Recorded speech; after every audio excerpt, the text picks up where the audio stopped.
Let's go to something less frustrating. Let's go to Steven Anderson.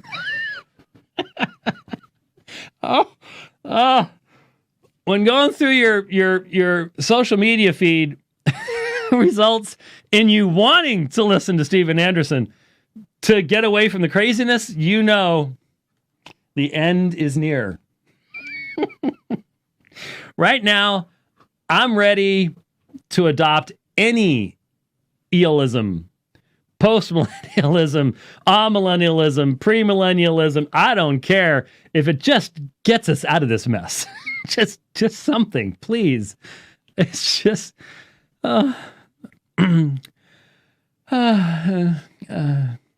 Okay, anyways, what? Oh, I better slow this down because 1.6 is a little fast. I am going to pick it up to 1.2. I always tell people that. All right.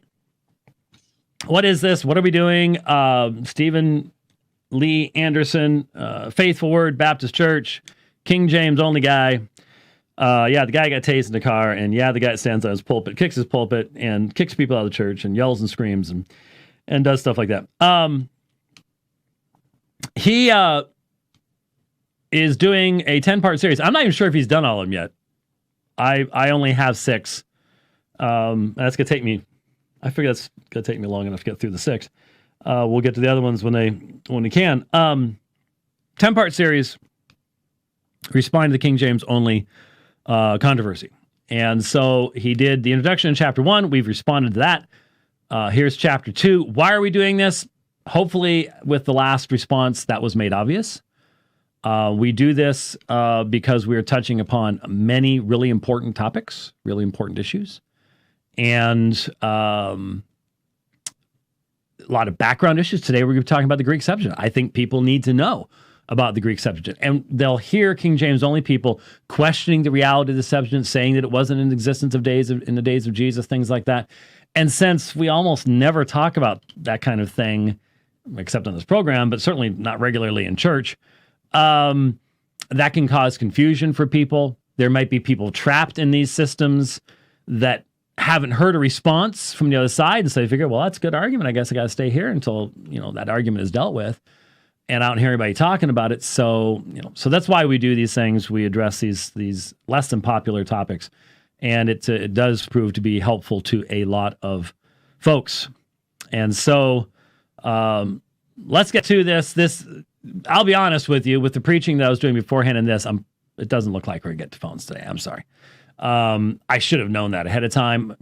I just didn't know how long I was going to feel like talking about this stuff earlier, but I probably talked about it too long to get myself in trouble. All right, let's get to Steven Anderson. Now his review of chapter 2.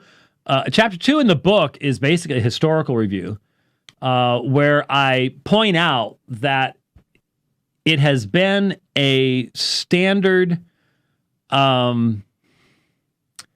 human response for a particular text to become popularized and accepted, to become the tradition.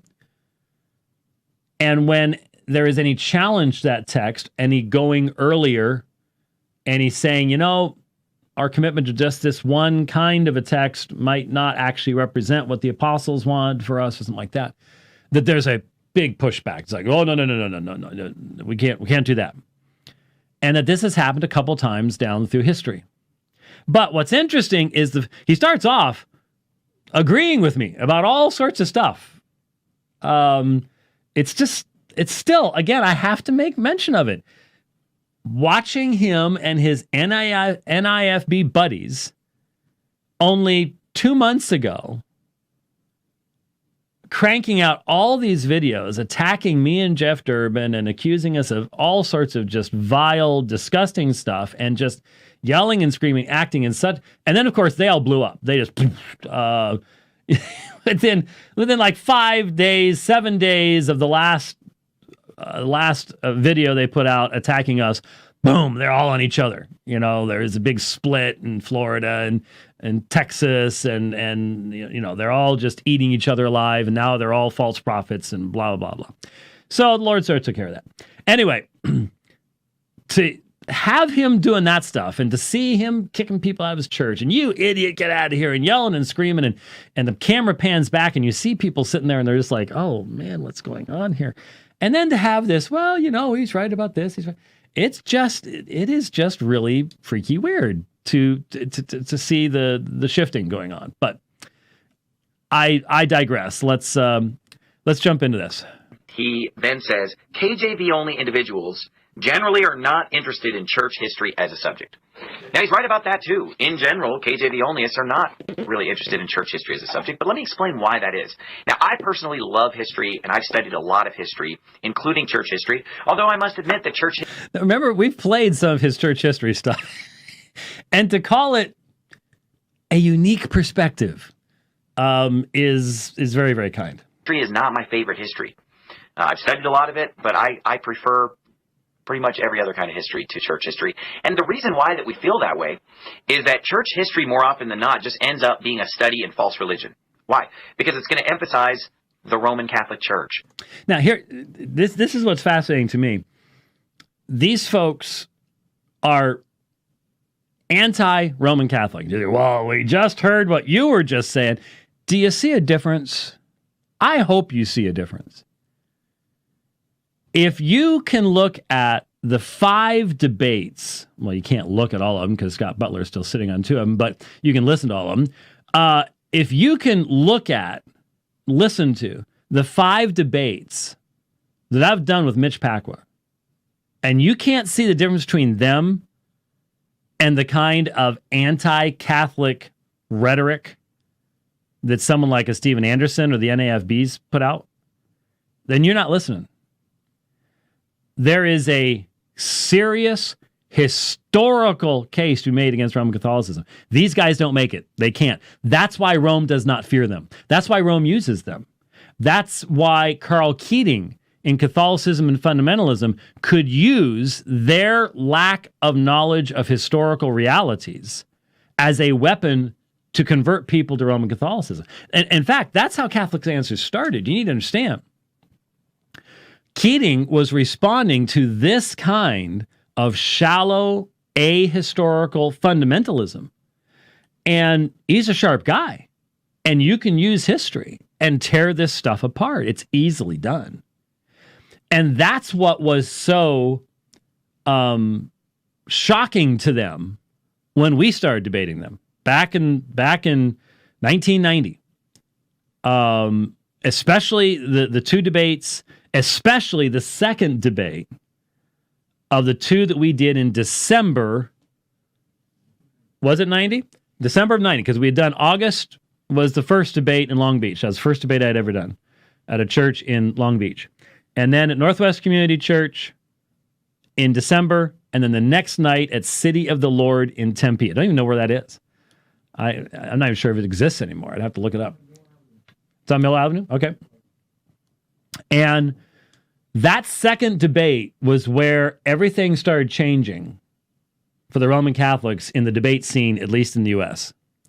Because up to this point in time, they had been running around, they had been debating Calvary Chapel pastors, and Calvary Chapel folks are not church historians either. That's not their thing. And they had owned that field.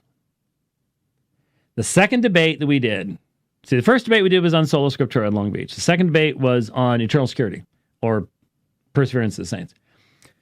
The third debate was on the papacy. And I made a historical presentation pointing to the fact that there is plenty of patristic information that contradicts the claims of the Roman Catholic Church in regards to this subject. That was the first time this group, in that period, had been hit with a historical argument on the subject. Historical and biblical. I combined them both. And we did that again with Mitch Pacwa on the papacy. We did it again with Jerry Matitix, nearly 7 hours on the papacy from 93. But that changed everything. That changed the whole landscape of the debates with Roman Catholics is, and certainly I'm not the only one that's done it, and many people have gone far. I mean,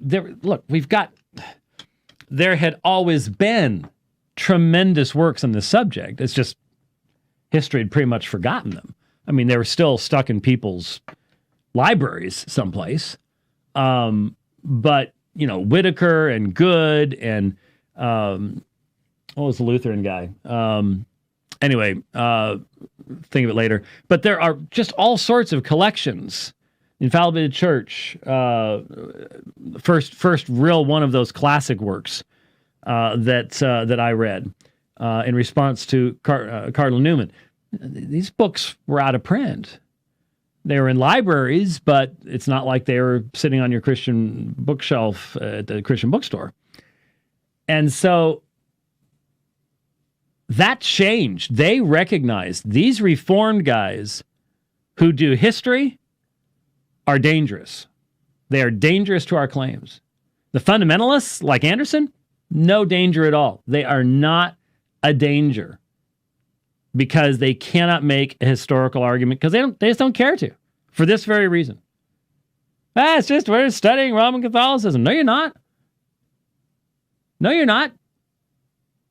I mean, once you buy into this, and I would assume, I'm just assuming, he didn't say, I'm assuming that Anderson does the Trail of Blood stuff and that there's the disciples were Baptists and that there's always been something that looked like the Faithful Word Baptist Church with a tie and white shirt and proper suit and the appropriate, blessed assurance and things like that being sung all the way back in English, probably in Jerusalem, but that they were hidden away and that they're nobody knew anything about them, and so that everybody that you would study, whether it's Augustine, Ignatius, Tertullian, Cyprian, they're all just a bunch of Roman Catholics, you see, and so they just dismiss all of that stuff.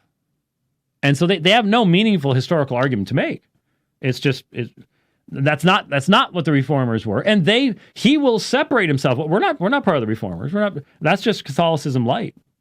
We're our own separate thing. See, they're not historically. Obviously, anybody who knows history knows that's not the case. But it's almost a sense of delusion along those lines. A lot of delusion.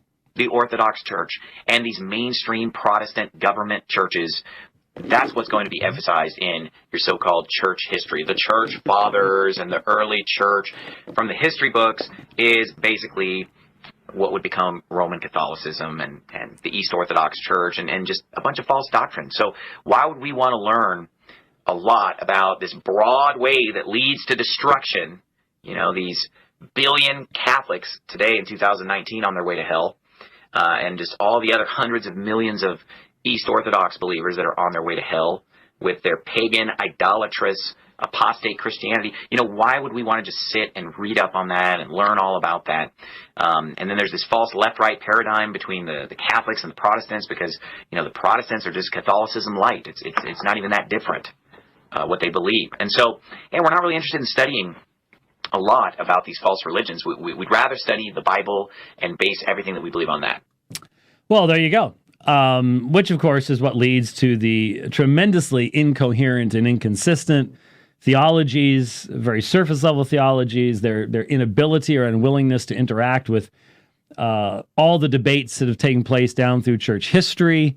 They don't have the language to even engage it because they won't take the time to do so, which is incredibly arrogant on their part, of course. To go, hey, God, Jesus said he's been building his church for almost 2,000 years now, but we don't need to worry about anything anybody else ever said because we've got the Bible and that's all we need. Well, it is the only infallible rule of faith and morals for the church. There is no question about that. But do you really think that you're so much smarter than every generation that's come before you that you can't learn anything from them?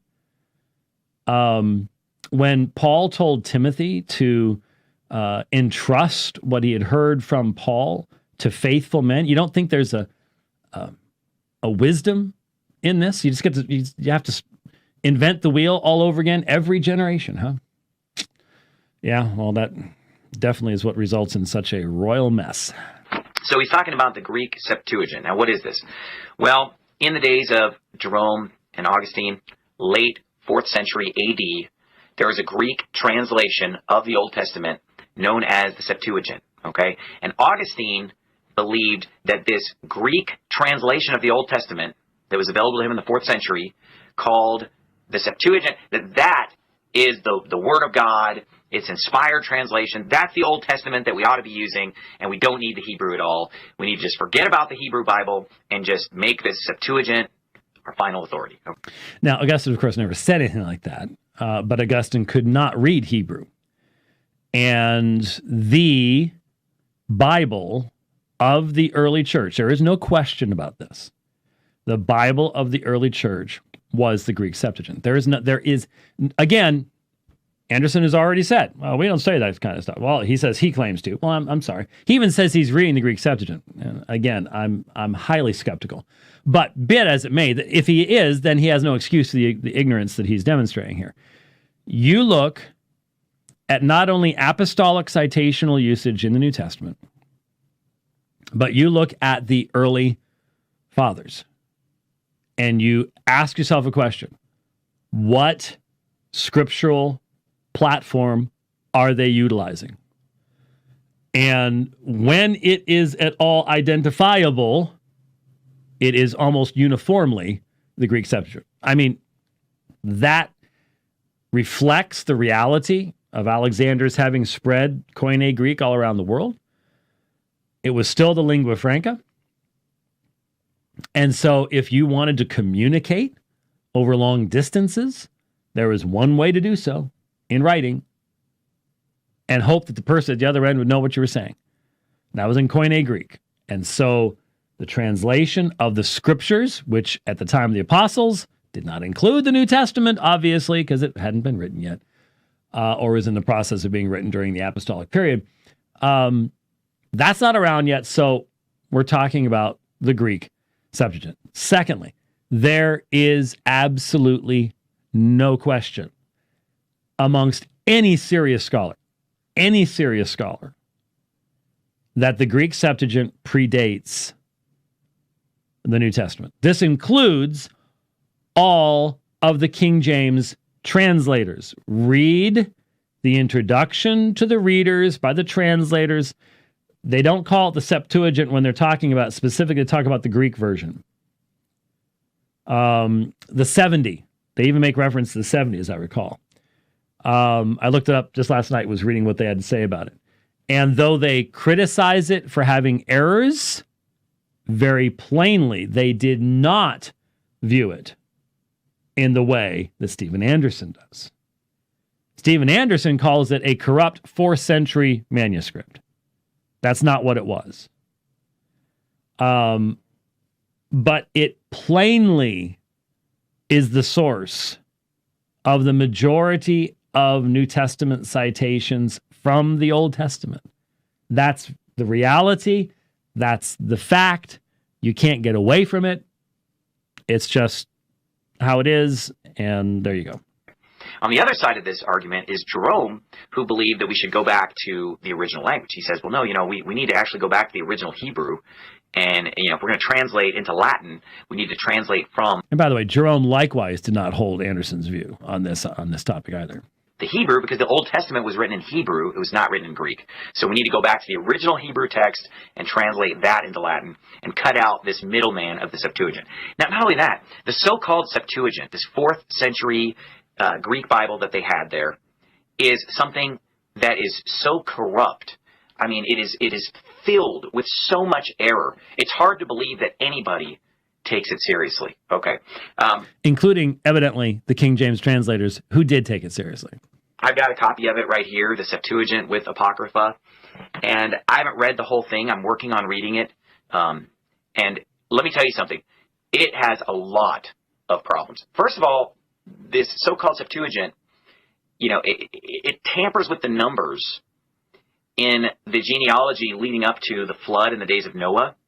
And the numbers are so ridiculous that it literally has people like outliving the flood. So people are like living beyond the flood, but they weren't on the ark with Noah. But I guess they just treaded water all that time and they just continue to live on. So the numbers don't even add up. They don't even make sense. Okay. Which is why modern Bible versions don't use those numbers, because those numbers are ridiculous. And in the Old Testament, there are a number of places where the Hebrew numbers do not add up either. The reason for this? The Hebrews did not have a numerical system. They used letters. And the problem is, when you use letters in your alphabet, they end up looking like words. And very frequently, they can end up being transmitted incorrectly over time. There are many number issues in both the Hebrew and the Greek. And there are some places where the Greek seems to have the best possibility of having communicated the number issue rather than the Hebrew, and vice versa. They are two streams of the transmission of literally the most ancient text, a body of literature that has been in use for the longest period of time amongst mankind. I mean, there may be, some people might identify some Babylonian things as being older than Moses, but as far as being in continuous usage and reading things, there's nothing that I know of that can come close to the antiquity of the oldest portions of the Old Testament. And so the very fact that what we're arguing about is numbers in the handwritten transmission of documents that are certainly amongst the oldest known to mankind says a lot about how good the text actually is. But the point is, once again, as is so often the case with King James Onlyists, they cannot have equal measure. They cannot fairly analyze arguments on two sides of an issue. So in this case, we're going to have one standard for the Greek Septuagint, a completely different standard for, well, which Hebrew text, because there's more than one. Oh, yes, there's the Masoretic stream, but there are differences within the Masoretic stream. Qumran indicated that. Is it generally unified? There is a clearly identifiable stream. No question about that comes from Qumran. But there are other streams too. That's where the problem lies. It does all kinds of other crazy things. It removes just multitudes of verses from the book of Job. It takes out like half of the David and Goliath story. Like half the chapter is gone, okay? It has all kinds of nonsense and garbage in it. Tons of omissions. It does not match the Hebrew at all. It's completely different, folks. It's not like, oh, this is a translation of the Hebrew Bible. No. It's dramatically different, okay? Way different. Now, once again, you're not talking to someone who is overly concerned about accuracy in language. And so he exaggerates everything. And again, the early church proved the mission and the nature of the person of Jesus Christ from the text that he says is completely different than Hebrew. Well, it's not. Now, the Septuagint that we have today, and again, there are variations in the transmission of the Septuagint as well, but the Septuagint we have today, very clearly, the Pentateuch was very well translated. Very well translated. Is an excellent translation of the Hebrew, and is plainly there. He himself will admit a small number of Greek fragments have even been found at Qumran. That means it was completed before the days of Jesus. There's no question about it. He goes into, well, there's just so little. It doesn't matter. It's irrelevant. Shows no knowledge whatsoever of how ancient documents transmit. Zero. The man knows nothing about this, doesn't care anything about this. We know that the Septuagint preexisted the days of Christ. That's not even an argument. Are there better and worse sections of the Septuagint accuracy-wise? Of course. I've pointed out that there's major differences in Jeremiah, and there's a reason for that. Jeremiah himself gives the reason for that. But these are historical realities. They cannot be dismissed by just going, oh, it's just completely different. So James White is basically trying to use this as an illustration and saying, well, it's just like these King James only people. It's just that they don't want to change. They're just emotionally connected to the King James, and it's sentimental, and they just have this attitude of just don't change, just stay with it. And so yeah, in other words, people adopt a traditional text and will not apply equal standards in the analysis of that text. That happened with the Greek Septuagint. That then happened with the Latin Vulgate. That's the whole point. He just doesn't want to admit it. And to compare them to the Septuagint crowd, the Augustan crowd that says, hey, we need to just stay with the Septuagint. It's an inspired translation. If it ain't broke, don't fix it. But that is a totally unfair comparison because the Septuagint says something completely different from what the original Hebrew says. Now, most people at the time didn't know that because, as James White points out in this chapter, most Christians at that time did not speak Hebrew and had a hard time with getting the resources to learn Hebrew. And so that's not what I pointed out. I pointed out that there was a sad disjunction between the synagogue and the church, and a horrific attitude that developed between the two that led to an unfortunate ignorance of the Hebrew Old Testament and the Old Testament as a whole, especially with Origen's allegorical interpretation of things that came from that. No clue that their Greek Septuagint Old Testament was so messed up in the 4th century that that they didn't know how bad it was or unreliable. So to compare that to King James onlyism is ridiculous because we've got the King James, but then we've got this right here. We got a Greek New Testament, and we got a Hebrew Old Testament, and so all we have to do is just compare these things and look at them, and we can see that the King James matches up with the original language and says the exact same thing. And what happens when it doesn't? What happens, like I said, in Acts 5? What happens when you have translational issues? Which one becomes the standard? I would argue that functionally, I could not possibly see how Steven Anderson could ever correct a King James reading anywhere, no matter what the underlying language said. And so you can document specific mistranslations where the King James missed it. Now, anybody can defend anything. I mean, look at the Textus Receptus guy and his lifelong tilting at windmills to defend Revelation 16:5. I mean, what a life. Anybody can defend anything. But the reality is that the King James translators did not claim infallibility. And they mistranslated some things. They did not understand things. They were not perfect. And so which one takes precedent? The English translation or the underlying Greek or Hebrew? Functionally, I cannot possibly see how Anderson can avoid making the Hebrew or the English the final authority. So we've got an English King James that says the same exact thing as a Greek New Testament that I can pull off the shelf and read and look at, and there it is, folks. It says the same thing, okay? Yeah, and if that's the TR, as we said last time, that's because it's based on the King James. It's the Greek rendering of the King James. So, yeah, it should say the same thing because it came from the King James, which is really not much of an argument, is it? No. 4th century Septuagint. And you say, well, why do you keep saying 4th century? The Septuagint was translated, BC, before Christ. Well, here's why. Because there are no copies of the Septuagint from before Christ. And until Qumran, the oldest Hebrew manuscripts we had were for 900 years after Christ. And this means absolutely nothing. This is empty air, pure verbiage that's simply meant to promote a perspective that has no scholarly foundation to it whatsoever. Once again, unequal scales, circular reasoning. It's the essence of King James onlyism. The copies of the Septuagint that they're actually using are corrupted manuscripts from the 4th century AD and later, okay? So just like there are all kinds of corrupted New Testament manuscripts from the 4th century and beyond, Sinaiticus, Vaticanus, Alexandrinus, etc., okay?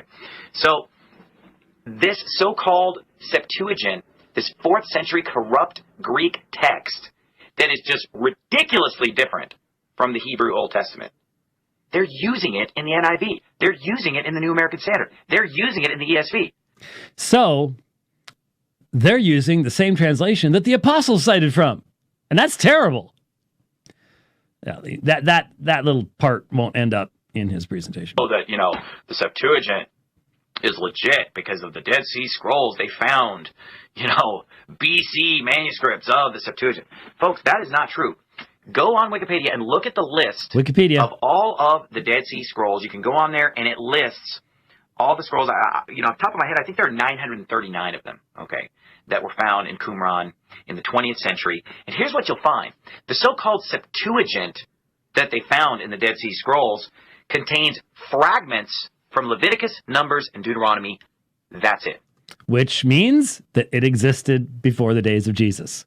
That's all it means, and that's what it means to anybody who takes history seriously, has any knowledge whatsoever of the study of antiquities, ancient manuscripts, anything like that at all. That's what it means. But that's not what it means in the NIFB, I guess. Greek New Testament, obviously a little Aramaic sprinkled in the Old Testament. So anyway, he's trying to use this as like, well, people just don't like to change. They were hung up on that Septuagint. Yeah, but they were wrong. That's the difference. And they were demonstrably wrong because no one would ever try to claim that the Septuagint and the Hebrew Old Testament both say the same thing. They're not even close. Okay.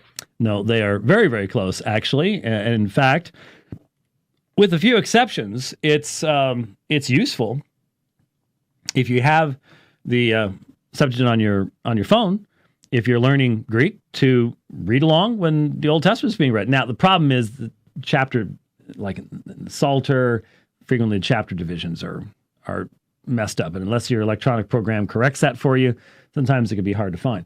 But will you find differences? Yes, you will. But will you be able to read along?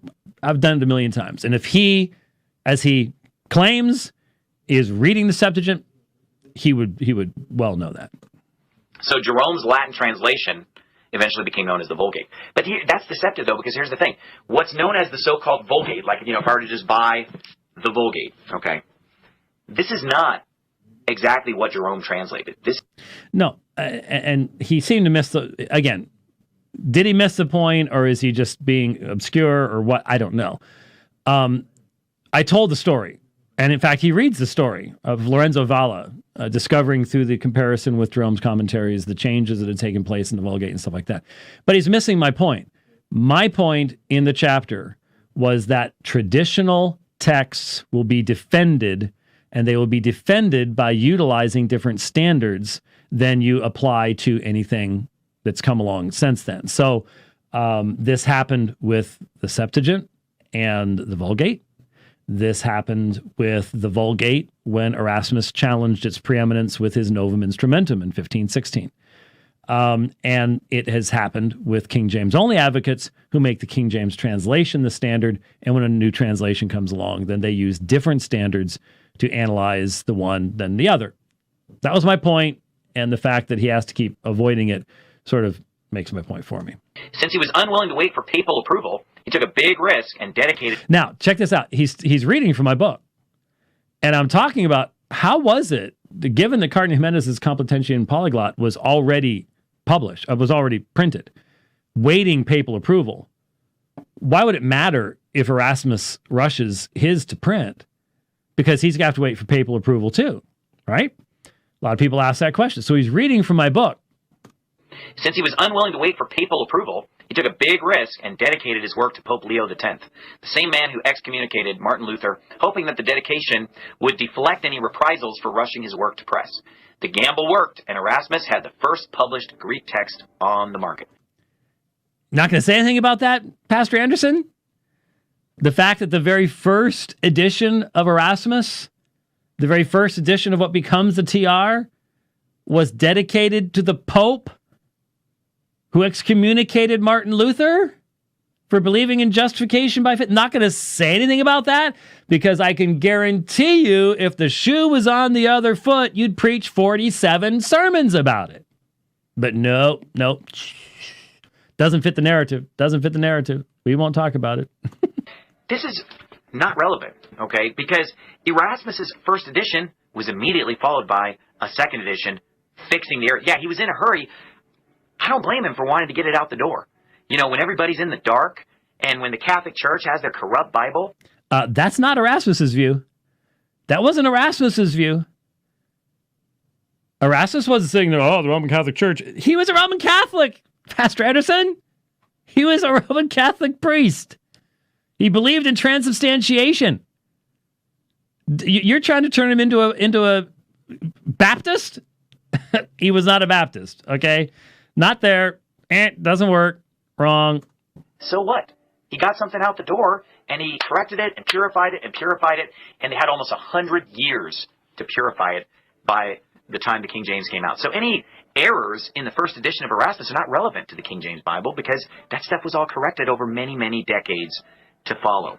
Sounds like Ruckman's theory that when it's pointed out to him that no one's carrying around a 1611, they've got a 1769 Blaney revision, but then there's the Oxford edition, there's a Cambridge edition, and so Ruckman came up with the idea that the finally purified text was the Oxford Schofield Reference Edition or something, that there had been this purification process. So now you've got the purification process of Erasmus and then Stephanus and Beza. So you got all these Calvinists that God is using to purify the biblical text because both Stephanus and Beza were Calvinists, Pastor Anderson. What are you laughing about?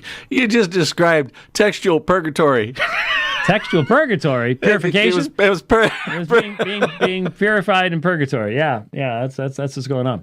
Yeah, so I mean, it's just a hoot to listen to this. There's this purification process being done by Calvinists that eventually led to, and the problem is, Pastor Anderson, that your TR is not Beza.